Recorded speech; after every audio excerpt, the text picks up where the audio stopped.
Yugrow is described as Africa's first behavioural tech platform for women, built by women. Now, this is the brainchild of Kele, Boakgomo and Yolanda Nobanda, who saw an opportunity to build a tech-safe space that aims to empower women to break barriers that aid them to grow, live and prosper. To tell us more about this project and how women on the continent can actually benefit from it, we're now joined by its co-founder and COO, Yolanda Nobanda. A very good morning, Yolanda. Thank you so much for joining us. Welcome. Thank you so much, Theo. Just first of all, take us through what Yugrow is all about and what inspired it.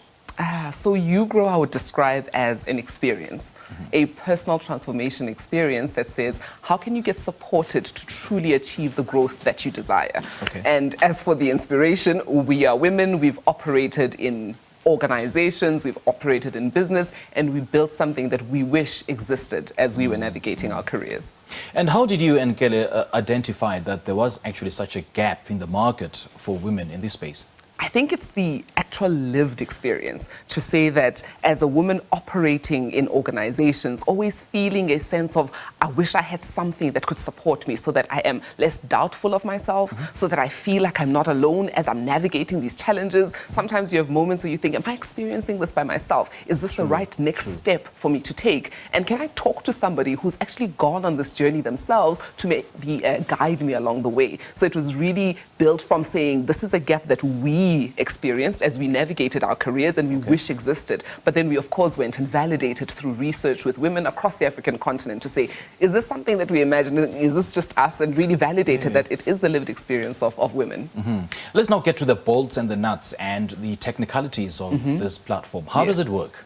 Okay, fantastic. It actually is a very simple experience. For us, it was important to say, how do we integrate into your life? Yes. So it's delivered through an app. Everyone is constantly on their screens, right? But often the time that we're spending on our screens is not beneficial to us. So how do we actually create something of a growth experience through your phone? So you'd easily download the app from any app store and then take a diagnostic that says, how do you relate as it, how do you stack up as it relates to growth? And then you get supported every day. So every day you're listening to content, you're getting physical, you're meeting with people, and that's really the experience over a 12-month journey. Yeah. Let's not talk about the kind of conversations you and Kele had about this particular app and what it sought to achieve and what it sought to address. For us, I think we had gone through so much professional development as we navigated our careers, and we were like, we wish something was a bit more personal, that met me where I'm at, because as Yolanda, as Lebo, or any other woman, you're not at the same place as it relates to what is the kind of growth that we want to drive, what is the kind of success that I want to achieve.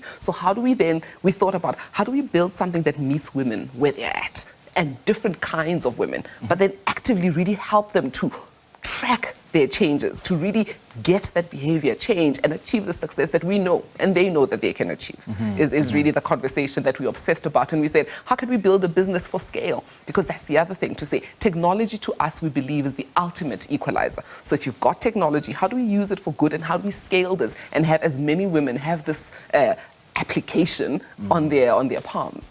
So do the problems only affect women? I mean, the problems that this app seeks to address, no, does it only affect women? No, it actually does not. For us, what we know is that it is a human truth that everybody wants to grow, everybody wants to live, and everybody wants to prosper. But the reality is that it's going to take 268 years for women to get to equality, economic equality with men. So we recognize that men also have got these requirements, but for us the focus is to say we want to close that gap, because we know that a society that has women a lot more participating in finding solutions is better off. And that's really our contribution that we want to make. And despite all the hard work that's been done by, gender activists, feminists about the gender, parity issues and inequalities, what seems to be the problem? Why are we struggling to reach that level where all genders are equal? You know what? I think firstly for us, it's to honor the work that has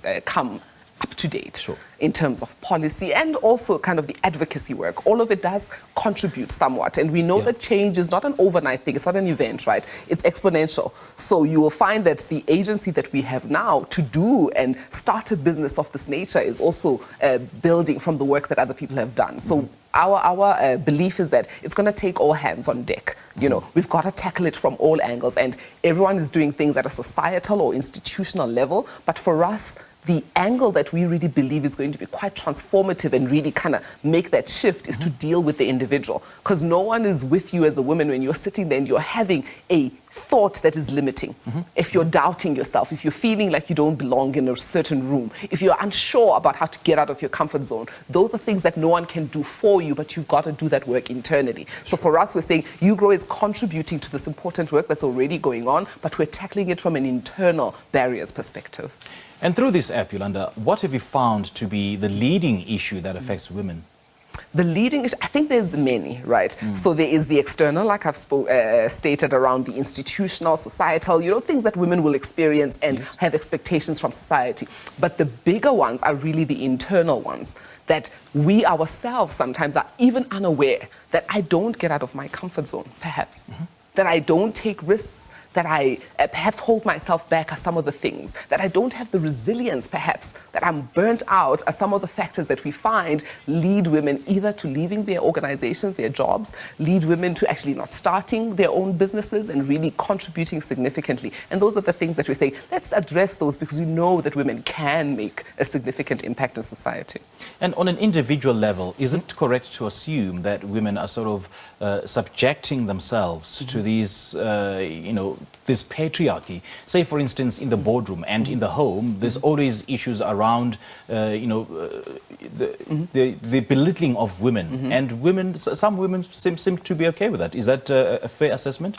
I would not say it is a fair assessment. I think and we will appreciate it, to shift any institution takes a lot of doing. So if we kind of think around where patriarchy has come from and all of these other factors that impact women and exclude them economically, these have been built and engineered over time. So it's not going to be an overnight thing. So I don't think it is the case that women are subjecting themselves. It's really to say, how do we break out of what has been passed down from generation to generation through very deliberate structures. And that work is not impossible. We've seen it through the clients that are currently on the Yugrow app and the breakthroughs that they've been able to have. And really the essence is to say, how do women operate with agency and authenticity and really lead and make an impact where they are? Yeah, and I understand that this platform also provides insights to organizations, to help talent in their different organizations. Absolutely, absolutely, because organizations are big employers, right? That's where a lot of talent sits. And we're saying if people aren't just sitting in their jobs kind of